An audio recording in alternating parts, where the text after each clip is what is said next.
જેના ભાગ્યમાં હોય, જેના પૂર્વના ઉદયમાં કંઈક પડેલું હોય ને ત્યારે આ બધા વિચારો સારા આવતા હોય. અને તે આજે ત્રીજી પૂનમ ધન્ય છે. ઈશ્વર બાપુનો મારા પ્રણામ વંદન કરું છું, જેથી કરીને તમે એક પૂનમનું માધ્યમ બનાવ્યું અને જે જીવ ભ્રમણાની અંદર જે ગમતો હોય, માયાના આવરણની અંદર ફરતો હોય, સંસારિકની અંદર એના જીવન જીવતો હોય અને એને વારવા માટે એક આ સત્સંગનું આયોજન.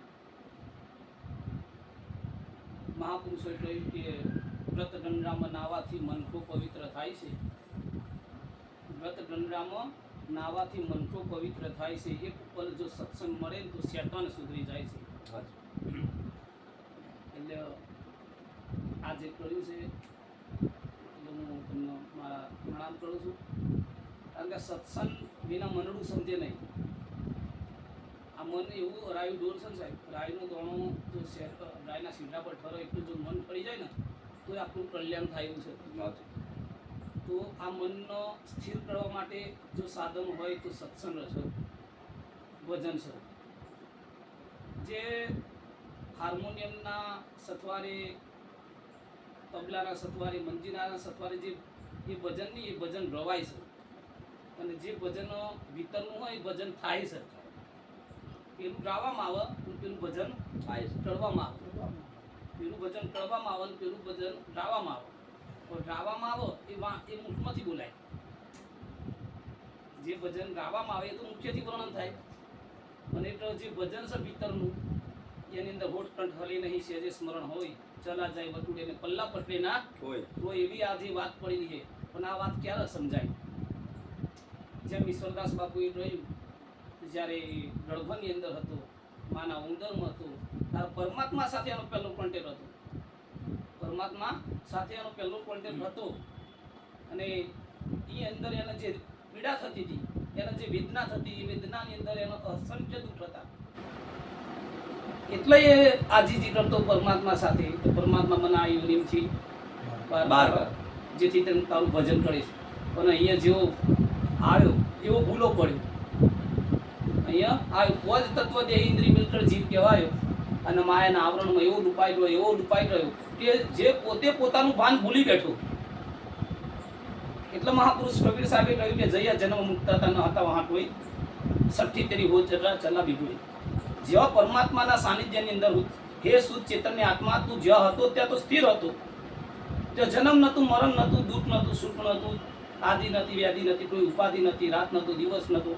એ કોઈ પોત તત્વનું શરીર પણ ત્યાં નહોતું. તો એ કોઈ વિચાર શૈલી પણ ત્યાં નથી. સ્થિર હતું શક્તિ જગા પર. તારા તું પરમાત્મા સ્વરૂપે ચૈતન્ય સર્વનો દશકા સાક્ષી બનીને તું આનંદ કરતો હતો. પરંતુ એક વચનના હિસાબે તું આ એટલા આવ્યો. અને આવ્યો પણ એ જેવો ડળવાની અંદર પોત તત્વની અંદર ભરાઈ ગયો તો પોતે પોતાનું ભાન ભૂલી બેઠો અને જીવ કહેવાયો. હવે જીવની અંદર એવું હોય, અજ્ઞાન દશા હોય. જીવતી શક્તિ અજ્ઞાન અને શિવતી શક્તિ એ માયા. મહાપુરુષોના પુરાવા છે સાહેબ. જો સુધી જીવનું આપણામાં જીવ પણ હોય તો સુધી અજ્ઞાન અવસ્થા આપણામાં હોય, આપણા વિના નથી. અને અજ્ઞાન અવસ્થા છોડવા માટે સદગુરુની સહાયતાની જરૂર પડે, એની કૃપાની જરૂર પડે. તો એ જીવતી શક્તિ અજ્ઞાન અને શિવતી શક્તિ એ માયા. તો જો સુધી જીવ અને શિવની જો વાત કરી જાય તો સુધી તો ચાર પુરુષનો તાપ પડેલો છે. પરંતુ જ્યારે એ પોતે પોતાનું આ ભાન ભૂલી બેઠો જીવ, પછી આ જીવ જ્યારે આવ્યો ઘાટમાં આવ્યો, પછી એ જીવનું જીવ પણ ભૂલી ગયો હું જીવ છું એ પણ કહેવાનું ભૂલી બેઠો. અને જે આ ઘાટની અંદર જે મા બાપે જે ભાઈ ફુવાએ જે નામ આપ્યા એ નામની અંદર એટલો લુપાઈ ગયો, એને ચોંટાડવામાં આવ્યું નામ. નકર જન્મ્યા ત્યારે કોઈને એવું નથી કીધું તો ફલાણા ભાઈનો જન્મ થયો. આ ચોંટાડવામાં આવ્યું. જ્યાંથી હિન્દુ આવ્યા ત્યાંથી મુસલમાન, ત્યાંથી યહૂદી આવ્યા ત્યાંથી ક્રિસ્તન, અજ્ઞાનીના મંજૂર્યા. કોઈ બ્રાહ્મણી ને, કોઈ વાણીઓ, કોઈ સૈયદ ને, કોઈ શેર રમકડી ગોતો તો આત્મા સૌનો એક. પરંતુ જો આ જેવો ટાઈટમાં આવ્યો એટલા ચોટરામાં આવ્યા હિન્દુ છે, આ મુસલમાન છે, ઈસાઈ છે, ખ્રિસ્તી છે, આ નાતનું છે, આ જાતનું છે, આ જીતુભાઈ છે, આ ઈશ્વરદાસ છે, આ મહેશદાસ, એવા નામ આપવામાં આવ્યા. આપણું નામ આપ્યા. તો આ નામ કયું છે? પ્લકના નામ છે. આ સાચું નામ નથી, છતાં આપણે આને સાચું નામ માની બેઠા. આ તો પ્લકનાથી બનેલું નામ છે ને, પ્લકનાથી બનેલું છે. કારણ કે એ જ્યારે દેહ બહાર આવ્યો એનું રૂપ જ હતું, એનો ગુણે જુદ આપણને ખબર પડી નહોતી. આ દેહ જીવ જ્યારે આ દેહ લઈને આવ્યો છે ત્યારે એ જીવની તો આપણને કોઈ સમજણ જ નથી. અંદર જીવ છે, શું છે, ચેતન છે, પરમાત્મા છે, તો આપણી દશા જ નથી જાણવાની. ત્યારે એ સમયની અંદર આ એક રૂપ સિવાય કંઈ જ નથી, જે દેહનું જે રૂપ હોય તે. અને એ દેહના રૂપ ઉપર આપણો મનોમંથન કરી કલ્પના કરીને એ નામ ચોંટાડવામાં આવ્યું. અને એ નામના આપણે સાચું નામ બની બેઠા છે. એ નામનું એટલું અભિમાન આવી ગયું, એટલો મોહ લાગ્યો, આ નામ હવે છૂટતું નથી. ભર નિંદ્રામાં હોય ને જો કદાચ નામ આપી દે તો ફટલીને જાગી જઈએ, એટલી આ નામ ચેતના આપી દીધી આ નામના. પણ આ નામ શાશ્વત નથી, નાશવત છે સાહેબ. આ નામ શાશ્વત નથી, નાશવત છે. અને આ નામનો નાશ છે. પણ એક નામ એવું પડી છે કે વેરાય આવી વહી જવાની સમજી લે સતનામ. માવજીરામ બાપાની આઈતા સાખી પંડિત છે કે વેરાય આવી વહી જવાની સમજી લે સતનામ. શ્યામદેવ ગુરુ શાનમાં સમજાવી કરી લે ઉત્તમ કામ. પણ આપણે ઉત્તમ કામ કઈ કરીએ? જન્મથી માંડીને મરણ સુધીની અંદર જે જિંદગી હોય, ખાવું, પીવું, બેવું, ઉઠવું, મોત સોટડવા, એ સંસારની અંદર જે કંઈક થતું હોય એ બધું કરી લેવું. બંગલા બનાવી દેવા, ઘર બનાવી દેવા, રૂપિયા કમાઈ દેવા, દાદીના બનાવી દેવા, બેંક બેલેન્સ કરી દેવું. આના ઉત્તમ કામ માની બેઠા. અને ઉત્તમ કામ કંઈક જુદું છે. ઉત્તમ કામ કહ્યું કે જે જીવને પોતાનું સ્વરૂપની પ્રાપ્તિ થાય. હે જીવ, તું કોણ છે, ક્યાંથી આવ્યો અને તે ક્યાં જવું, આ વાત જાણી લે. આ સત નામને તું જાણી લે. અને આ નામ જાણીશ તો જ તારા આવા રમણનું ફેરું મળી. તો સુધી આવા રમણનો ફેરો ના મટર એ લટ 84 ઊભી છે બાપુએ કીધું એ પ્રમાણે. એટલે महापुरुषों कही तो चलती चलती देर कर दिया कबीरा रोय दो पाटन के बीच में साबित बचा ना कोई.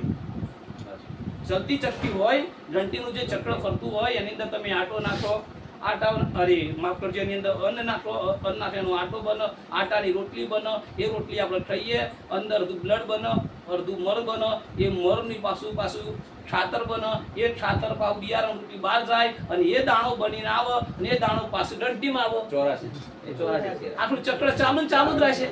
અને જો એ દાણો જો કદાચ એક હથોડી પર આવી જાય, ખીલા ઉપર ચોટી જાય તો એ ચક્રની અંદર એને આવવાની. એમ જો કદાચ કોઈ જીવ સદગુરુનો હાથ જાલી પાડે ને બાપ, સદગુરુનો જો પદ જાલી પાડે, સદગુરુનું નામ જાલી પાડે તો આ ચક્રમાં આવી શકાય.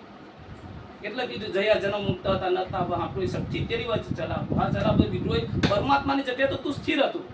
પણ આ પોત તત્વ દેહી મિલકડા જીવ કહેવાય ને, પોતે પોતાનું ભાન ભૂલી બેઠો અને પોતે પોતાનું ભાન પ્રગટ પણ કરાવો તો પ્રગટ કોટ સંત કરાવો, સદગુરુ કરાવો. કારણ કે હવે તો આ દેહ એ તે હું છું, આ ઇન્દ્રિય તે હું છું, હું ફલાણો ભાઈ છું. આ બધું એક જાતનું મોહ, માયા, લોભ, લાલચની અંદર એવો ફસાઈ ગયો હું. એટલું અભિમાન આ દેહનું આવી ગયું તો મારું આ જીવ કરવા લાગ્યું. પણ હજુ જે સત્ય છે એ સમજાતું નથી. આપણે જન્મથી મોડીને મરણ સુધી જે આપણને પકડાયું, નાનું બાળક હોય સાહેબ ત્યારે એ નિર્ભય હોય, એ પરમાત્મા સ્વરૂપ હોય. અને એ પકડાવનારા જ આપણા છે. અને પકડાયું એ જતું નહીં વહેલું. અને સદગુરુ સોરાવ જાય તો માર્ગ પલમાં પાય. તમે એવા ગુરુના ચરણમાં જતા હો તો તમારું માર્ગ મળી આવો, તમારું માર્ગ પલમાં પાય. સદગુરુ શરણે જાય માર્ગ પલમાં પાય. જપી લે ગુરુકા જાપ, આ તરે ત્રિવેદીનો તાપ. તમે એવા કંઈક વાત ન જાણો, તમે એવું નામ જાણો, આ ત્રિવેદીનો જે તાપ પડ્યો હોય એ તૂટી જાય. જપે સદગુરુ શરણે જાય માર્ગ પલમાં પાય. જપી લે ગુરુકા જાપ, તરે ત્રિવેદીના તાપ. આ જીવનું જીવ પણ જાવે, જન્મ મરણ મિટાવે, એવા સદગુરુ સેવા કરો તન્મન ધનથી સેવા. ગુરુ ગોવિંદ એક જાણો, જુદા જુદા બતાવો ને એ હો નહીં. હરી જુદો ને હું જુદો ને ગુરુ ગોવિંદ એટલે જાણો, એમાં ભેદ ના આણો. છૂટી જાય જમની ફાંસી ને તૂટી જાય લટ 84.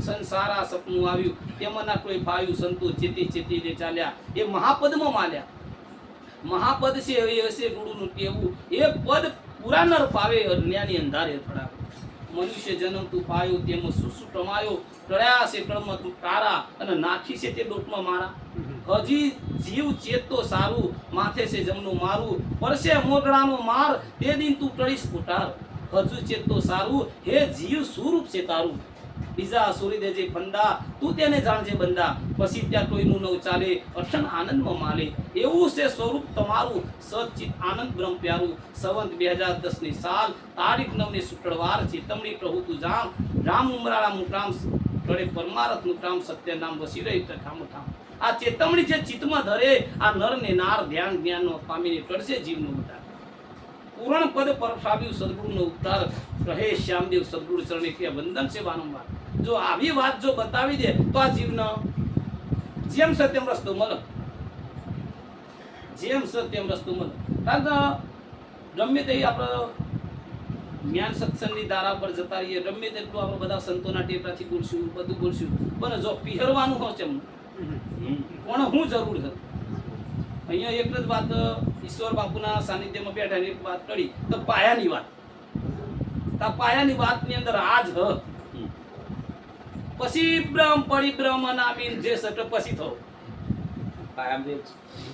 તો એ જાણવા માટે સદગુરુના મન કર્મ વચનથી તન મન ધનથી વરી ચૂકવાનું હોય સદગુરુની અંદર વિશ્વાસ રાખવાનો હોય તો એ જે સંતોએ જે વાત કરી એ મોક્ષ માટેની જ વાતો હોય અને ગુરુ શરણ લેવાનું કોઈ તત્પર નહીં પૈસા ટકે સુખી થવા માટે ઘર મિલકત બોધવા માટે ઘરથી સુખી થવા માટે ખાવા પીવા એ બૈરા છોકરાઓ પેદા કરવા માટે ગુરુના શરણમાં જવાતું નથી ગુરુના શરણમાં જવાનું કારણ એક જ છે આ જીવનો મોક્ષ ક્યારે મળે ના જીવનો મોક્ષ ગતિ પ્રાપ્ત કરવા માટે જ સદગુરુના શરણમાં ધારણ કરવું પડે સદગુરુનું શરણ લેવું પડે બાકી બીજું કોઈ તાત્પર્ય હોતું નહીં પણ 99% એવી વાત ચાલી છે તો કંઈક મને બની જાઉં કંઈક હું પામી જાઉં કંઈક ભૌતિક રીતે હું સુખી થઈ જાઉં છું ગુરુને હું સેવી લેવું છું આવી આકાંક્ષાઓ લઈને બાપુ ગુરુના શરણમાં આવે અને એ તકલીફ પડી સાહેબ નકર સાહેબ ગુરુના શરણની અંદર એક જ વાત લીધા જેવી હે ગુરુદેવ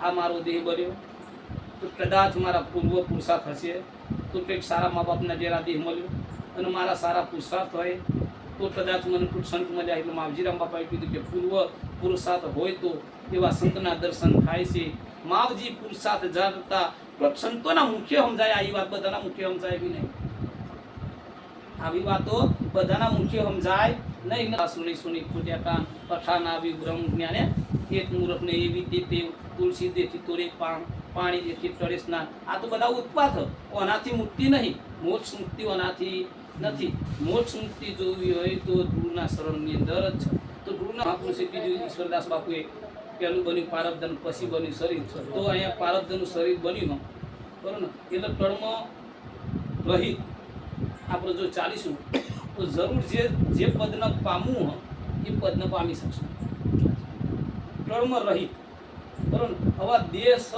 એ તો કર્મ થવાનું વિચાર હા કર્મથી બન્યું કર્મ બિસ્તી બની કાયા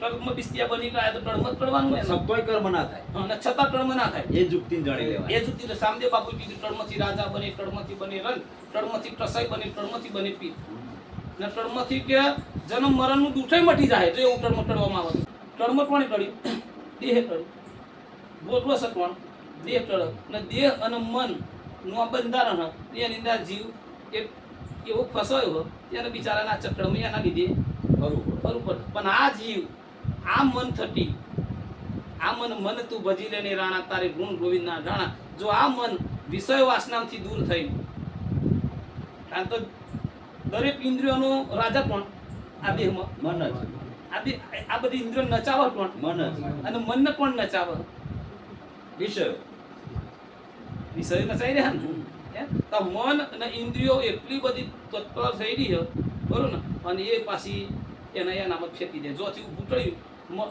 મન તો માયાથી બન્યું મન ઊભું થઈ થયું તો માયાથી ઊભું થયું પેલા માયા લાગે દરેક બાબતનું જોજો મન પેલા માયા લગાવે એટલે મન તો માયાથી બન્યું મન છે મોટું રૂપ પિંડનો બ્રહ્માંડ થયું ત્યારે હતું બ્રહ્મ સ્વરૂપ. જ્યારે કઈ નતું ત્યારે તું બ્રહ્મ સ્વરૂપી જ હતો, જો જયા જન્મ મુક્ત હતા તેઓ હતું. પણ અહીંયા આ બધું થયા પછી તો આ બધું થયું હોય. તો એ પાપ અને પુણ્યના ખાટની અંદર જે આ દેહ મળ્યો હોય એટલે દરેક ઇન્દ્રિયો ટળમાં ટળી રહી હોય, દરેક મનની અંદર આવરણમાં વિષયોની અંદર ડૂબાઈ રહ્યું હોય. પણ જે મન અમન ગતિ પર આવી જાય, એ મન ભજનની અંદર આવી જાય, તો આપણું લક્ષ્ય ના હોય તો સદગુરુનો કોઈ દોષ નહીં. કારણ કે વાત જ અહીંયા ખાલી આ જન્મ મરણ ફેરો મટાડવા માટે જ આપણે બેઠા. ઘણી બધી રાજાઓની વાતો કરતી દેશું, સંતોના આપણે ઇતિહાસોની વાતો કરશું, તો સંતોના ઇતિહાસો વાતો કરશું, પણ આપણા પાલનમાં નહીં આવતો ઈશ્વરદાસ બાપુ. ઘણા બધા સંતોના આપણે ઇતિહાસો વગેરે લઈને બે રાતની રાત નીકળી જાય. ઘણા બધા આપણા ભારત ભૂમિમાં સંતો થઈ જાય. લાઠા લોયણ, જેસલ તોરલ, રામદેવજી મહારાજ, ખીમ સાહેબ, મોરા સાહેબ, વાણ સાહેબ, સષ્ટમ સાહેબ, પ્રેમ સાહેબ, દાસી આજીવન, આ બધા ઉગ્રારામ બાપા, હિરસારણ બાપા, બધા ઘણા બધા મહાપુરુષો જે થઈ ગયા. એમના દરેક એમના ઇતિહાસો લઈએ, પણ ઇતિહાસ લઈએ પછી પાલનમાં હું આવ્યું. પાલન તો કરવું પડે ને દરેક સંતોના. આદર સવારે બધા નોકરી ધંધા પર જવાવાળા, બધા નોકરી જીવન જીવવાવાળા, પોતાના બાલ બચ્ચાના જોડે આ બધું આતારી લીધું હોય, બરોબર બધું મોટીને જો સદગુરુના પર વિશ્વાસ કરીને એ આટલો ટાઈમ આપતા હોય તો આપણે કંઈક આપવાની ફરજ બને જ નહીં. આપણે એવું કંઈક સાચું આપો. અહીંયા તો કીધું કે સાચું સ્વરૂપ સાચું, સાચું સ્વરૂપ છે સાચું, અને બધું છે સાચું, બધું જ્ઞાન સાચું છે. સખી મને સતગુરુ એવા મળ્યા રે, જન્મ મરણના એ ફેરા ટર્યા. સખી મને સતગુરુ એવા મળ્યા રે, એવા સદગુરુ મળ્યા આપણને. આ જન્મ મરણના ફેરા ટર્યા.